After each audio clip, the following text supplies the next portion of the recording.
네, 오늘 이 새벽에 하나님께서 저희에게 주시는 말씀은 잠언 4장 1절부터 9절까지의 말씀입니다.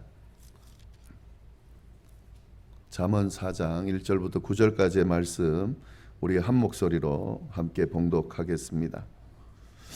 아들들아, 아비의 훈계를 들으며 명철을 얻기에 주의하라. 내가 선한 도리를 너희에게 전하노니 내 법을 떠나지 말라. 나도 내 아버지에게 아들이었으며 내 어머니 보기에 유약한 외아들이었노라. 아버지가 내게 가르쳐 이르기를 내 말을 내 마음에 두라. 내 명령을 지키라. 그리하면 살리라. 지혜를 얻으며 명철을 얻으라. 내 입의 말을 잊지 말며 어기지 말라. 지혜를 버리지 말라. 그가 너를 보호하리라. 그를 사랑하라. 그가 너를 지키리라. 지혜가 제일이니 지혜를 얻으라. 내가 얻은 모든 것을 가지고 명철을 얻을지니라. 그를 높이라. 그리하면 그가 너를 높이 들리라. 만일 그를 품으면 그가 너를 영화롭게 하리라. 그가 아름다운 관을 내 머리에 두겠고 영화로운 면류관을 내게 주리라 하셨느니라. 아멘. 네, 오늘 잠언 4장 말씀, 우리 상반절 말씀 함께 나누겠습니다. 먼저 1절, 2절 보시면은요. 아들들아, 아비의 훈계를 들으며 명철을 얻기에 주의하라. 내가 선한 도리를 너희에게 전하노니 내 법을 떠나지 말라. 이렇게 되어 있습니다. 네, 우리 앞에서도 계속 이런 구절들 봤죠. 이 아버지가 솔로몬이 아들에게 지금 교훈하면서 계속해서 반복해서 강조하고 있습니다. 아버지인 나의 훈계를, 명철을, 내 훈계를 잘 들으라 하는 거죠. 명철을 얻기에 주의하라 하는 거죠. 그러니까 좋은 가르침, 좋은 교훈, 꼭 들어야 될 교훈을 지금 전하고 있으니까 그 교훈을 잘 듣고 버리지 말라라고 이야기하고 있습니다. 근데 오늘은 조금 흥미로운 내용이 이어지고 있습니다. 3절 말씀 보시면 이렇게 이야기를 합니다. 나도 내 아버지에게 아들이었으며 내 어머니 보기에 유약한 외아들이었노라. 예. 그러니까 아들에게 지금 교훈을 하면서 내가 지금 가르치는 이 교훈을 너가 꼭 잘 들어라 라고 하면서 뜬금없이 뭐라 그러냐면 나도 내 아버지에게는 아들이었다. 어머니에게는 외아들이었다. 예, 여기서 이제 뭐 잠시 이게 궁금해할 분들이 혹 있을까 해서 이 부분은 좀 말씀을 드리면요. 이 솔로몬은 외아들이 아니거든요. 근데 지금 여기에 어머니 보기에 유약한 외아들이었다 이렇게 표현하고 있습니다. 그러면 지금 말하는 사람이 솔로몬이 아니거나 만약에 맞다고 하면 이게 좀 이상한 내용이 되거든요. 왜냐하면 이 솔로몬은 외아들이 아니라 밧세바의 아들이잖아요. 다윗과 밧세바 사이에 낳은 아들인데 그 밧세바의 아들들만 해도 4명이거든요. 4형제가 있습니다. 그리고 넷째 아들이거든요. 그러니까 외아들이 아닌데 왜 외아들이라고 그럴까? 좀 의아할 수 있죠. 역대상 3장 1절부터 5절까지 보면 다윗의 아들들에 대해서 쭉 기록을 하고 있습니다. 다윗은 헤브론에서 아들들 낳았고 예루살렘에서 아들들을 낳았습니다. 헤브론에서 6명의 아들을 낳았고요. 그리고 예루살렘에서 밧세바를 통해서 4명의 아들을 낳았습니다. 그리고 그 4명의 아들 중에 넷째 아들이 솔로몬이에요. 네. 그럼 왜 외아들이라고 했을까? 이게 이제 그냥 표현이에요, 표현. 이 당시에 어떤 그 강조하기 위해서 할 때 귀하다 하는 의미, 그런 의미를 강조할 때 이렇게 흔하게 사용했다고 그럽니다.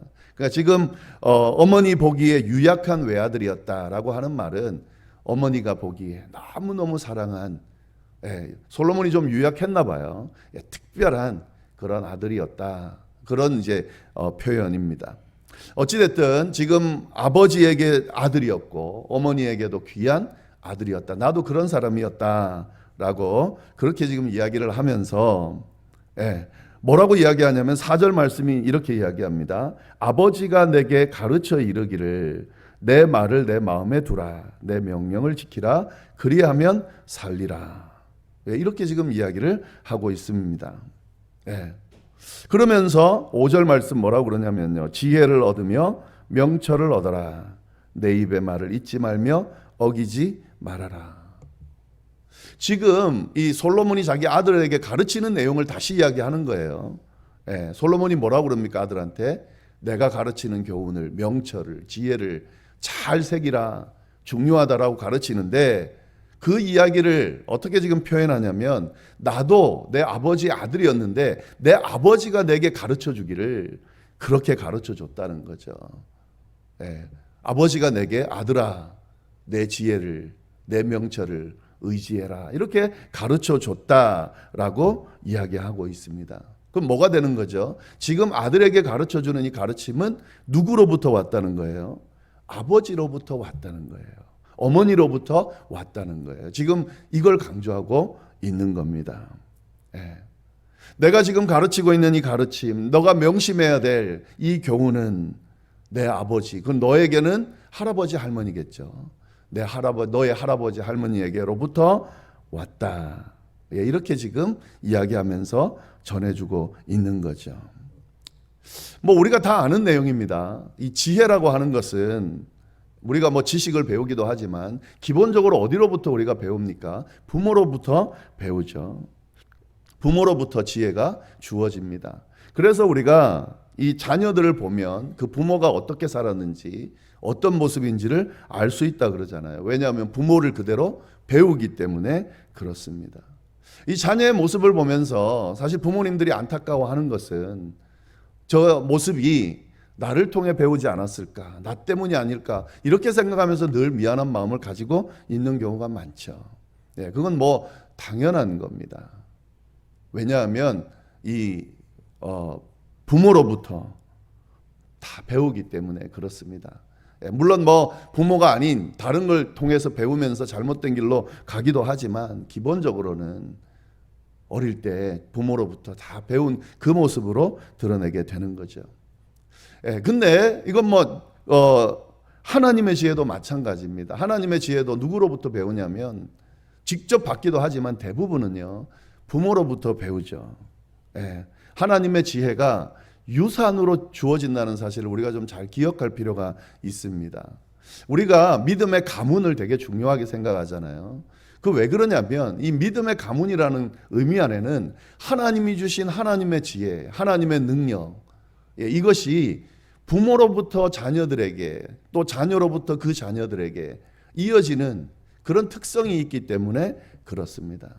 예, 갑자기 주어지는 건가? 그렇지 않아요. 물론 1세대들은 그렇게 갑자기 주어지죠. 그러나 갑자기 주어지는 그 하나님의 지혜를 받아서 내 것으로 만드는 이 과정이 쉽지가 않거든요. 근데 부모로부터 받은 거는 아주 쉬워요. 예. 지금 그 이야기를 하고 있는 겁니다. 야, 내가 지금 가르쳐주는 이 지혜는 부모로부터 받은 거야. 아버지로부터 받은 거야.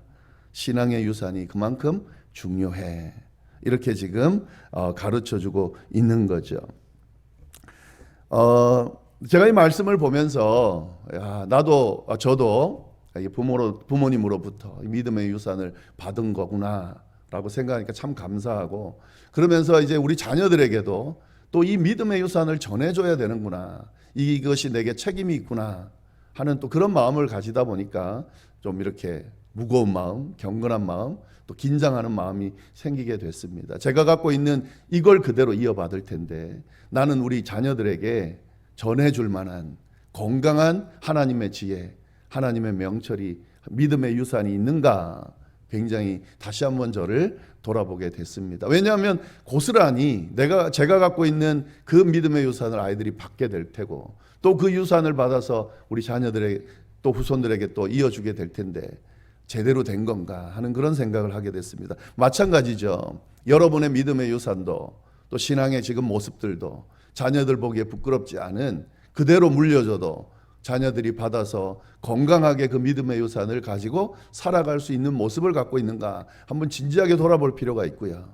점검할 필요가 있고 바로 세울 필요가 있다 하는 거죠. 왜? 그것이 전달될 거고 그것으로 우리 자손들에게 또 전달될 거기 때문에 한번 심각하게 생각해 볼 필요가 있다는 거죠. 이것은요, 가정뿐만 아니라 교회에서도 마찬가지죠. 이 신앙의 흐름이라고 하는 것은 그런 특성이 있기 때문에 교회에서도 그렇게 이어집니다. 이 교회를 가가지고요, 그 교회 분위기를 보면 이전에 어떻게 했는지가 우리가 다 알 수가 있어요. 예, 어떤 흐름이었는지, 어떻게 시작하고 어떤 신앙의 흐름 가운데 여기까지 왔는지 우리가 알 수가 있습니다. 건강하게 제대로 세워진 교회를 보면 반드시요, 그 전에 자란 분들이 있어요. 자란 분위기가 있어요. 그리고 그 분위기를 그대로 이어가는 거죠. 좀 뭔가 문제가 있으면 분명히 그 전에 어떤 문제의 모습들이 있습니다. 이 신앙생활 하는 것이나 또 교회 일을 하는 걸 봐도 마찬가지입니다. 그 전에 어떻게 하는지를 제대로 배우고 제대로 전달받은 분들은 잘해요. 뭘 해도 바르게 건강하게. 근데 그런 적이 없는 분들은 뭐 어떻게 될지 모르니까 나름대로는 하는데 그것이 건강한지 아닌지 제대로 쉽지 않죠. 그렇게 세워나가기가. 마찬가지입니다. 우리가 교회를 잘 세운다는 의미 안에 이 의미도 포함되어 있는 거예요. 지금 우리끼리 잘하고 끝나는 게 아니잖아요. 이걸 그대로 이 뒤에 또 이어질 이 교회를 채울 성도들이 그대로 배우고 전달해 갈 텐데 내가 어떻게 하느냐에 따라 그걸 전달할 거예요. 그러면 그 교회가 그 모습에 따라 결과가 주어질 텐데 굉장히 두려운 마음이 생길 수밖에 없는 거죠. 우리가 정신을 차리고 신앙생활을 바로 하고 교회를 바로 세워가야 될 그런 이유가 여기에도 있다는 사실을 우리가 잘 기억할 필요가 있겠습니다.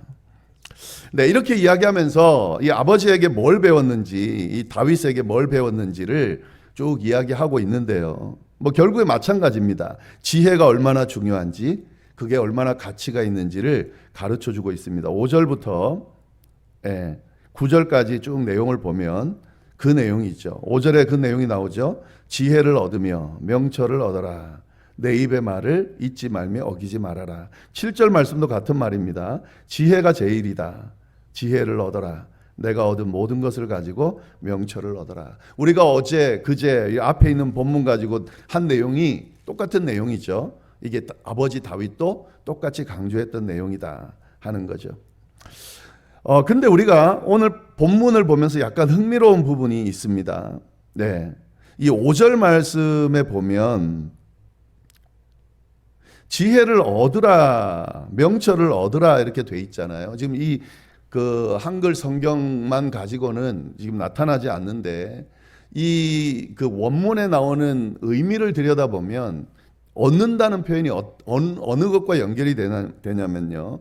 이 신랑이 신부를 얻는 그때 사용되는 단어가 여기 쓰여져 있어요.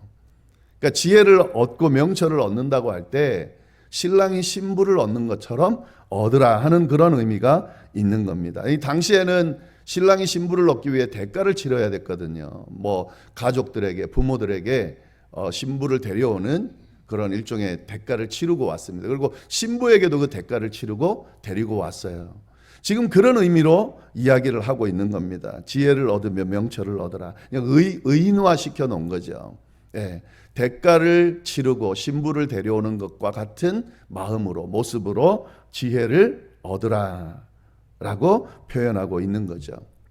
이렇게 의인화하면서 그 다음 내용을 이야기하기 때문에 그 의미를 생각하면서 보면 우리가 좀 더 잘할 수가 있습니다. 6절 보시겠습니다.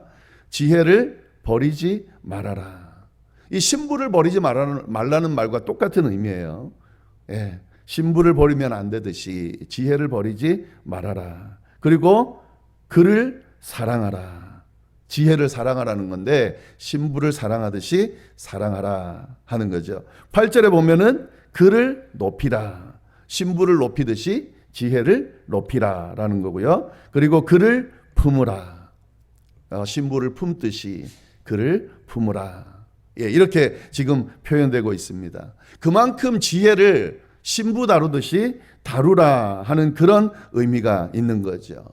지혜를 버리지 말고 사랑하고 높이고 그리고 품을 수 있어야 된다. 그 정도로 중요하다. 그렇게까지 하라라고 이야기를 하고 있는 겁니다.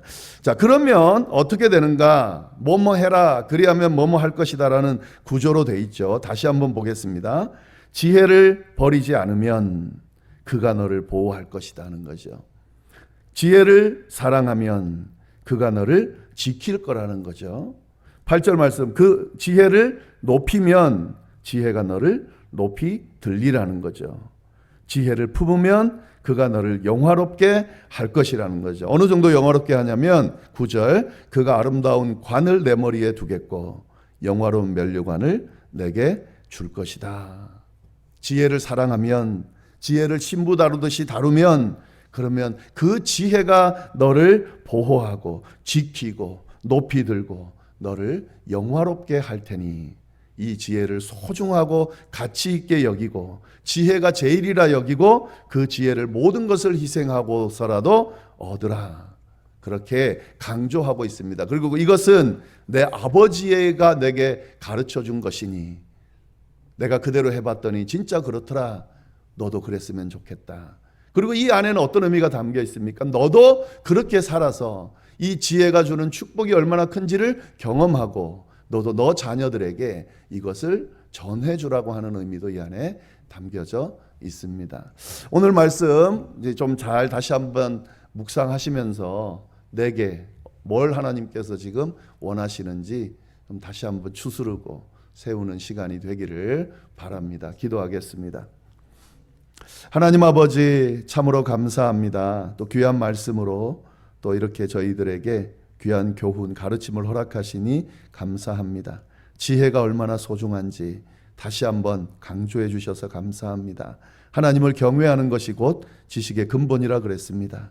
하나님을 경외하는 것, 하나님의 지혜를 얻는 것, 이것이 세상 그 어떤 것보다 소중하니 하나님, 우리의 삶이 하나님의 지혜를 얻는데 집중하는 그런 삶이 되도록 인도하여 주옵소서. 그래서 그 지혜가 주는 축복을 받아 누리는 복된 삶을 살아갈 수 있도록 주여 인도하여 주옵소서. 하나님 아버지, 이 모든 지혜들은 선조들로부터 우리에게 주어진 것들입니다. 하나님, 우리가 이 지혜가 주는 축복을 받아 누림으로 끝나는 것이 아니라 이것을 우리 자녀들에게 또 자손들에게 그대로 이어 줄 수 있도록, 그래서 이 신앙의 유산이 끊임없이 흘러갈 수 있도록, 그래서 우리 모든 후손들이 믿음 안에서 복된 삶을 살아갈 수 있게 되도록 주여 인도하여 주옵소서. 이어서 드리는 개인 기도와 중보 기도 위에 귀 기울여 주시고 하나님과의 깊은 교제를 나누는 귀한 시간이 될 수 있도록 주여 인도하여 주옵소서. 감사드리며 우리를 구원하신 예수님의 이름으로 기도드립니다. 아멘.